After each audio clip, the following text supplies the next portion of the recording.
Kajian semula sempadan pilihan raya negeri-negeri Tanah Melayu Sabah tidak dilaksana buat masa ini.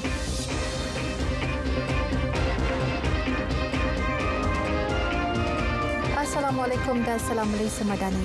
Suruhanjaya Pilihan Raya SPR tidak merancang untuk melaksana kajian semula persempadanan bagi negeri-negeri Tanah Melayu dan Sabah buat masa ini. Keputusan itu dibuat berikutan lat tempoh yang masih berkuat kuasa. Pengerusi SPR Tan Sri Abdul Ghani Saleh menyatakan urusan kajian semula persempadanan terhadap bahagian-bahagian pilihan raya sedia ada hanya boleh dilaksana selepas tamat lat tempoh 8 tahun dari tarikh siapnya kajian terdahulu. Urusan kajian semula persempadanan terdahulu bagi negeri-negeri Tanah Melayu telah selesai dijalankan pada 2018. Manakala bagi Sarawak dan Sabah masing-masing pada 2015 dan 2017. Urusan mengenainya juga hanya boleh dilaksana apabila terdapat pindaan ke atas komposisi bilangan keanggotaan Ahli Dewan Rakyat atau Dewan Undangan Negeri. Syur kajian hanya akan dimulakan setelah SPR beri maklum kepada Yang di-Pertua Dewan Rakyat dan Perdana Menteri. Juga selepas Suruhanjaya itu menyiarkan notis seperti diperuntukkan bawah bahagian kedua Seksyen 4 Jadual ke-13 Perlembagaan Persekutuan. Sementara itu, pelaksanaan kajian semula persempadanan bagi Sarawak pula sedang dipertimbang dan diteliti. Menurut Tan Sri Abdul Ghani, persempadanan bahagian-bahagian pilihan raya tertakluk kepada 4 prinsip utama. Ini termasuk meneliti kewajaran melaksanakannya bagi memudahkan pemilih keluar mengundi dan bahagian-bahagian pilihan raya tidak merentasi sempadan negeri. Juga ambil kira kemudahan pentadbiran yang boleh diperoleh dalam bahagian pilihan raya itu untuk sediakan jentera pendaftaran dan pengundian. Selain itu, bilangan pemilih yang lebih kurang sama banyak bagi setiap bahagian pilihan raya dalam sesebuah negeri. Ia dikecualikan jika ada sebarang kesukaran termasuk perhubungan di bahagian-bahagian pilihan raya di luar bandar. Untuk itu, luas bahagian pilihan raya harus dipertimbang. Prinsip seterusnya ialah perhatian kepada memelihara hubungan tempatan. Warga sekolah termasuk guru dan pelajar diminta melakukan ujian kendiri di rumah sekiranya memiliki gejala COVID-19. Jika hasil ujian positif, segera lakukan pengasingan dan mendaftar status kesihatan menerusi aplikasi MySejahtera dan tindakan itu penting bagi mengekang penularan jangkitan virus berkenaan. Sekiranya negatif, bolehlah pulang ke sekolah untuk belajar dan untuk pembelajaran. KPM menggalakkan pemakaian mask kepada para guru dan juga murid-murid. Itu merupakan satu galakan dan itu terpakai sehingga kini. Yang bergejala, mereka haruslah mengadakan ujian kendiri di rumah. Jika berlaku penularan COVID-19 yang serius di sekolah, pihaknya akan segera dapatkan nasihat daripada Kementerian Kesihatan mengenai tindakan selanjutnya. Dalam perkembangan lain, beliau memaklumkan pelajar terjejas akibat banjir diberi kelonggaran memakai baju sukan ke sekolah. Sekolah-sekolah di Pantai Timur yang mana telah pun dilanda dengan bencana banjir, dan bagi pihak KPM kita selalu berpegang kepada prinsip kemanusiawi yang mana kita mahu memberikan kesenangan dan kelonggaran kepada budak-budak kita dalam pembelajaran mereka.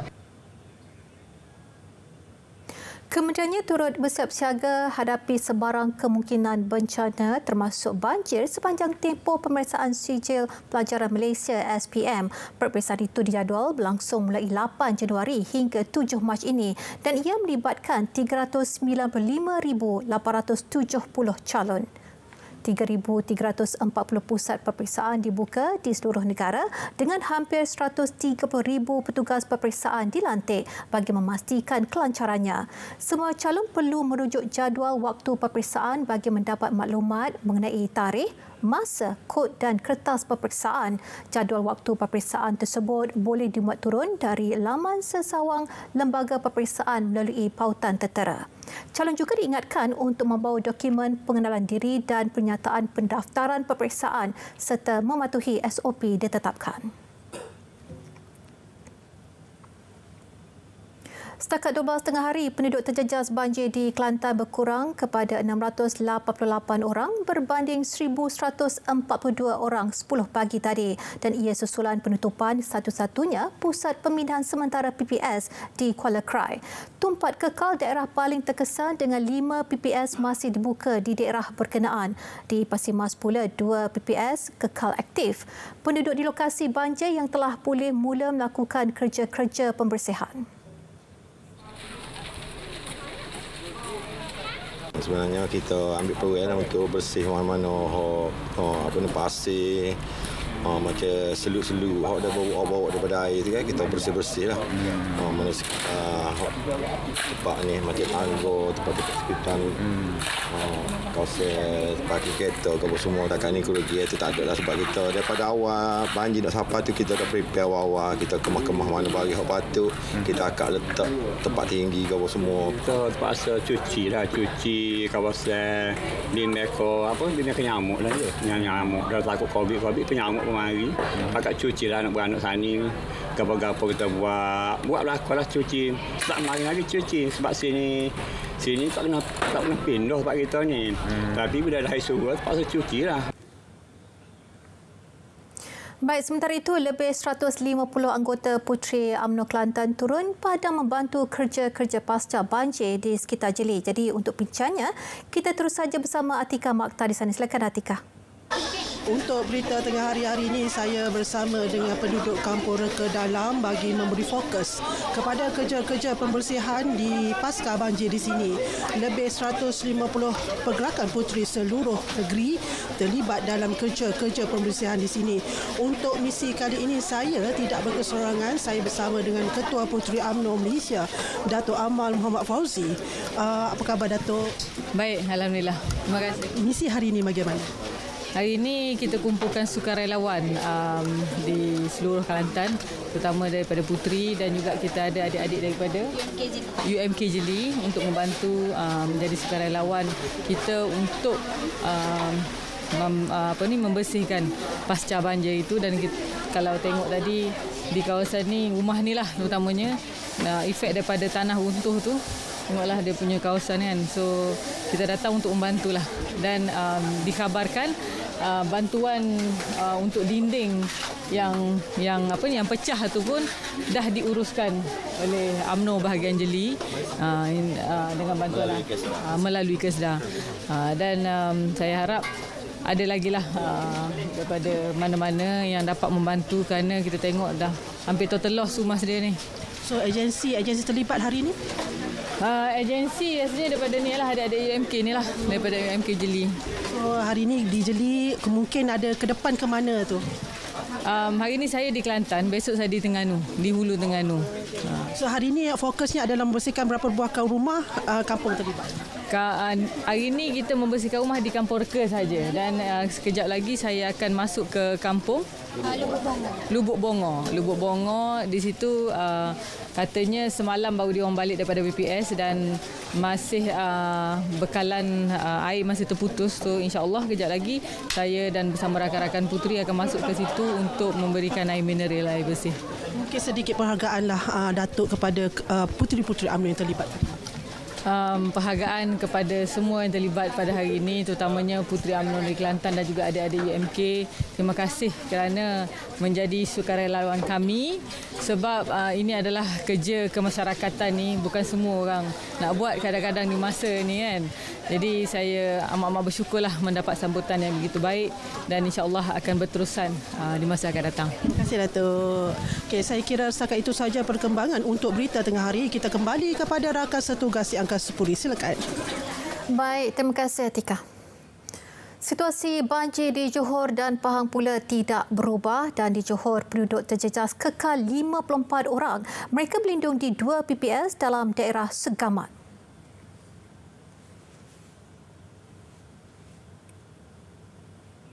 Trend sama berlaku di Pahang apabila penduduk terkesan kekal 34 orang. 2 PPS dibuka di Maran untuk menempatkan penduduk berkenaan.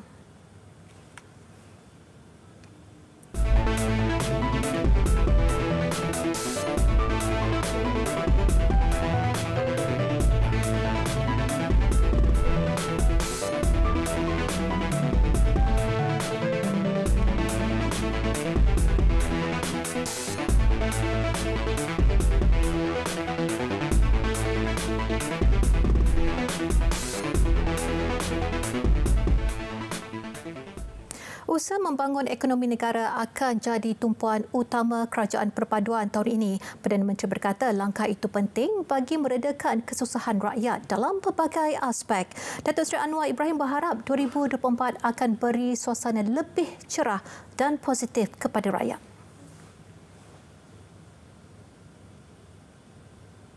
Tanggungjawab pimpinan dan seluruh jentera ialah untuk alih pendekatan tumpuan kita ke arah pembangunan ekonomi supaya tumpuan meredakan nasib rakyat dari segi inflasi, dari segi pengangguran, dari segi kos sara hidup, dari segi mutu pendidikan, khidmat kesihatan dan khidmat kepada rakyat keseluruhannya dapat terjamin. Sementara itu, beliau mengingatkan rakyat agar tidak wujudkan sebarang polemik kaum dan agama hingga menggugat keutuhan perpaduan. Meluk keseluruhan rakyat dari pelbagai kaum dan pelbagai agama. Itu tugas hakiki yang tidak boleh disangkal ataupun diringankan. Kalau ini dapat kita capai, kita boleh beralih daripada permasalahan titik bengek tidak berkesudahan dan menyerahkan kepada tokoh-tokoh politik yang berhasrat untuk mempermainkan isu-isu ini untuk meraih sokongan. Terimalah kenyataan, Malaysia mesti lebih gagah dan hebat. Aspirasi sama turut disuarakan dua timbalan Perdana Menteri. Datuk Seri Dr. Ahmad Zahid Hamidi menekankan kepentingan perpaduan dalam melakar kejayaan lebih bermakna buat negara tahun ini. Manakala Datuk Seri Fadilah Yusof pula memaklumkan asas kekuatan sesebuah negara adalah perpaduan masyarakat dalam aspek politik, ekonomi dan sosial. 5 dasar bersejarah berjaya dirangka pada 2023, bukti kekuatan dan kestabilan kerajaan Madani. Menteri Komunikasi Fahmi Fadil memaklumkan ini termasuk dasar ekonomi madani yang berjaya tingkatkan ekonomi negara dan rakyat.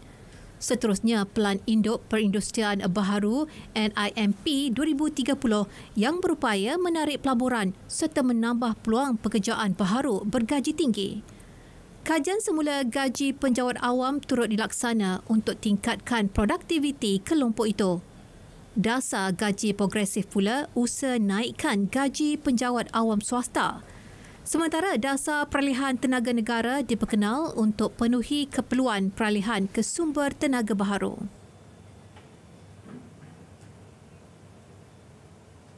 Di peringkat kementeriannya, Fahmi memaklumkan pelbagai inisiatif baru telah diperkenal termasuk menurunkan harga internet. Juga menawarkan perkhidmatan 5G menerusi rundingan bersama syarikat telekomunikasi.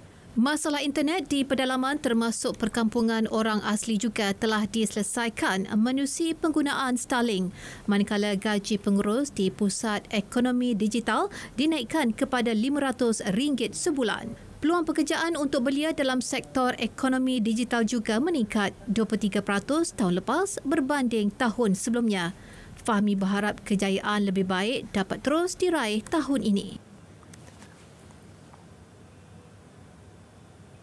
Program Selamat Pagi Malaysia SPM terbitan RTM meraihkan ulang tahun ke-40 hari ini dan ia menjadikan SPM sebagai program bual bicara pagi paling lama di Malaysia.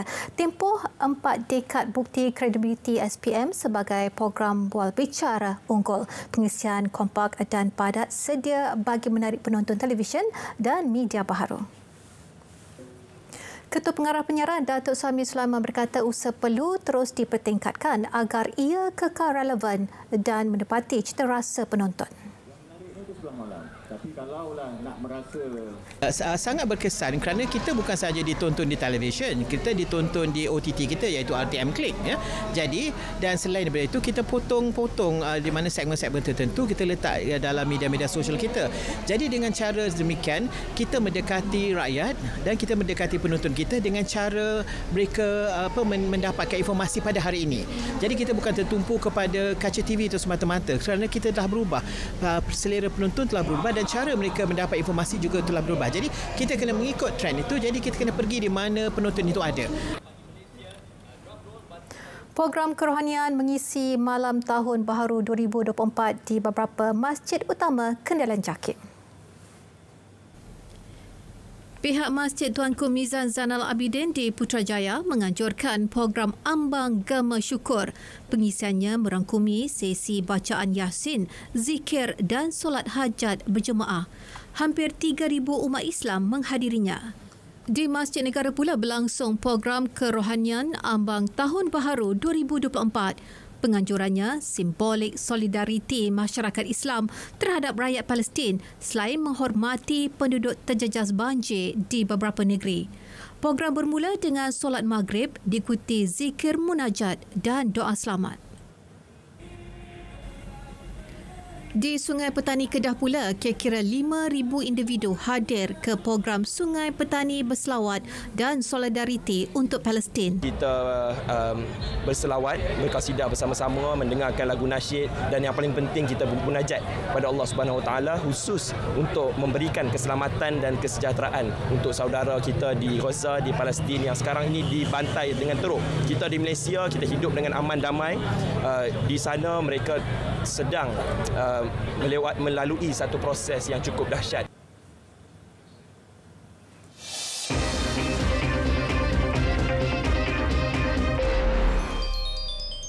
Penganjuran program Jalan Rahmah akan diperluas di setiap kawasan Parlimen tahun ini. Barangan jualan juga akan ditambah.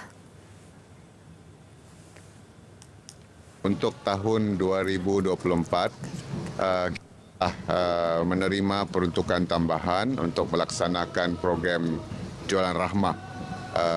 Jumlah yang diperuntukkan melalui belanjawan 2024 adalah sebanyak ringgit Malaysia 200 juta untuk kita memperhebatkan lagi program ini di seluruh peringkat kerana berdasarkan kepada pelaksanaan PJR pada tahun 2023, kita melihat program ini amat berkesan dan mendapat respon yang cukup baik daripada masyarakat dalam mana-mana juga siri program Jalan Rahmah yang kita anjurkan.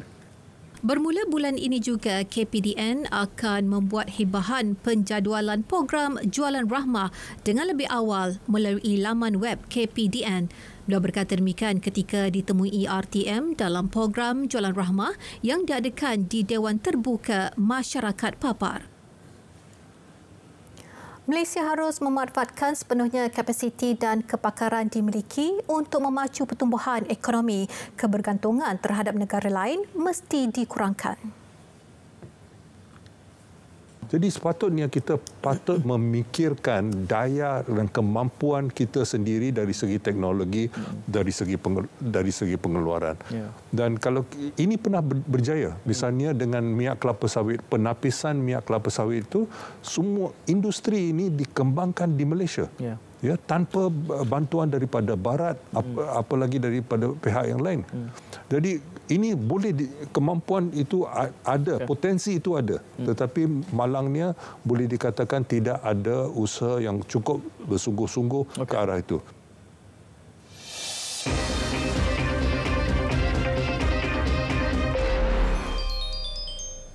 10 orang terbunuh di Malam Tahun Baharu susulan serangan rejim Israel ke atas Gaza pada Ahad. Serangan udara di Al-Makhzi dan Al-Burish yang dibalas pejuang Hamas itu mendorong lebih ramai lagi untuk melarikan diri ke Rafah di sempadan Mesir. Tindakan rejim Zionis mengepung semua sempadan wilayah Palestin menjadi agenda terbaru Perdana Menteri Israel Benjamin Netanyahu dalam usaha mengambil alih kawalan di sempadan Mesir. Beliau menegaskan tidak akan berhenti membunuh ribuan penduduk Gaza sekaligus menyatakan pendirian Israel yang tidak berminat untuk mencari penyelesaian damai dalam konflik tersebut. Malah beliau berkata perang sudah mencapai kemuncaknya dan Israel perlu menguasai semula sempadan Gaza dengan Mesir. Mengambil semula sempadan juga menandakan muslihat Israel menghidupkan kembali usaha yang gagal pada 2005 untuk menguasai keseluruhan wilayah itu. Helikopter Amerika Syarikat dilaporkan meminta serangan pejuang Houthi ke atas kapal kontena Maersk di Laut Merah dan ia menenggelamkan 3 buah kapal dan membunuh 10 pejuang terlibat.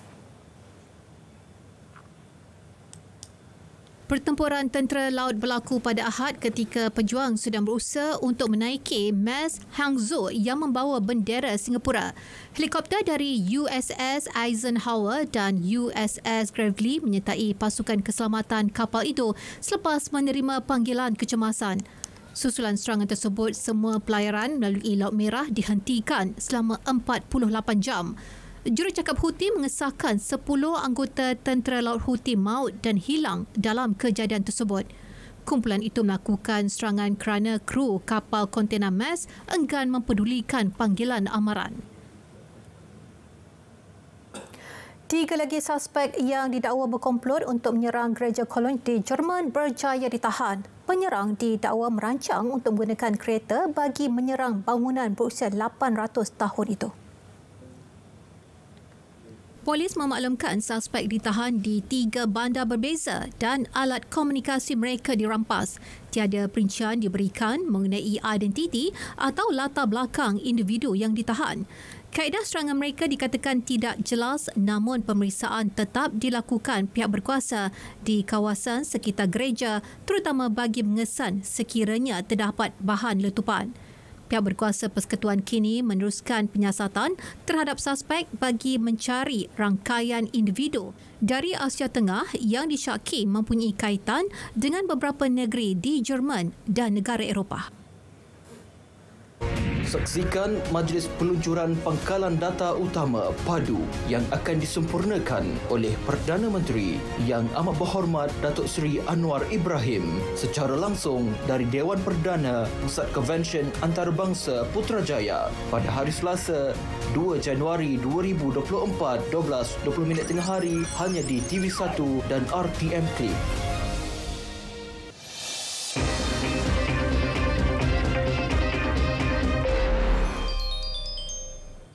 Menjelang Piala Asia 2023, penyerang skuad kebangsaan Muhammad Faizal Abdul Halim enggan mensia-siakan peluang beraksi di pentas besar di Qatar. Apa yang diharapkan dari pemain berusia 25 tahun itu adalah aksi konsisten pasukan Harimau Melaya dalam setiap perlawanan. Katanya segala persiapan telah dilakukan termasuk menganalisis pasukan lawan. Tapi kita sebagai pemain kita perlu bersedia dari segi mental dan fizikal untuk memberi prestasi yang terbaik untuk pasukan. Kita pun ada analisis pasukan-pasukan, so masing-masing ada analisis masing-masing dan yang akan menentukan 90 minit di Qatar nanti. Faizal ditemui sebelum berlepas ke Qatar di lapangan terbang antarabangsa Kuala Lumpur KLIA tengah malam tadi. Mengenai aksi pembuka tirai menentang Jordan 16 Januari ini, Tonggak Selangor FC itu mengharapkan sekurang-kurangnya keputusan seri untuk meningkatkan moral pasukan. Selain Jordan, Malaysia turut diundi bersama Bahrain dan juara 2 kali Korea Selatan dalam kumpulan E. Sementara itu, pemain berpengalaman Natso Insan menyifatkan pasukan negara telah mengalami perubahan besar. Menurutnya, Malaysia kini memiliki ramai pemain muda yang berbakat dan mampu bersaing di peringkat tinggi. Apa yang penting jelasnya pemain perlu ada kepercayaan terhadap diri sendiri untuk menewaskan lawan. We have good players, experienced players, young players with good skills. We can achieve pass the group. I think we must to believe, go game by game and work hard. Dalam pada itu, Insa turut menyatakan kegembiraan apabila diberi peluang untuk kembali beraksi bersama Harimau Melaya di kejohanan ini. Jelasnya dia akan menggunakan segala pengalamannya untuk membantu pasukan negara meraih keputusan positif dalam kejohanan berkenaan. Kejohanan Piala Negara-Negara Afrika, Mesir kini sedang melakukan persiapan dalam misi membalas dendam di bumi Ivory Coast pertengahan bulan ini. Pengendali skuad yang digelar The Pharaohs, Rui Costa, telah mengeluarkan senarai 27 pemain yang akan diketuai bintang Liverpool Mohamed Salah. Costa hanya membawa masuk 2 muka baharu dan mengekalkan majoriti pemain lain yang beraksi dalam kempen 2021 di Cameroon. Pada kejohanan tersebut, Mesir berjaya melangkah ke final namun tumpas 4-2 kepada Senegal menerusi penentuan sepakan penalti.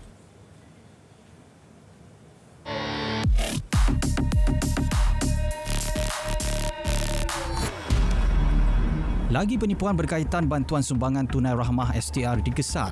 Menggunakan modus operandi serupa, penghantar mendakwa orang ramai boleh menyemak kelayakan menerusi pautan diberi.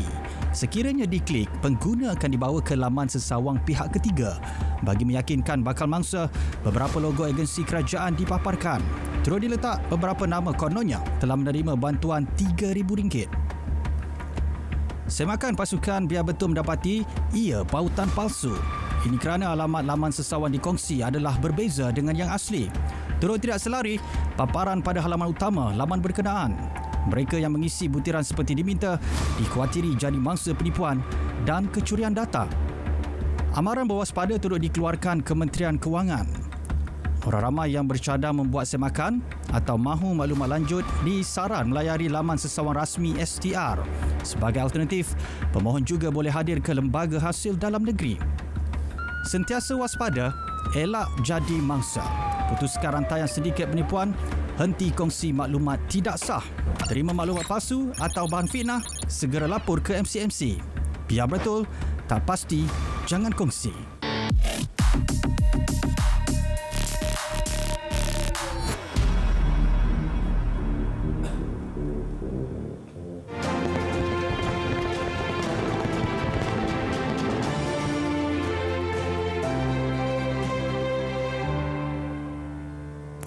Baik, paparan itu mengakhiri berita tengah hari. Selamat Tahun Baharu daripada kami di Bilik Berita. Dari sungai ke segara, Palestin pasti merdeka. Dan itu, Assalamualaikum, salam Malaysia Madani.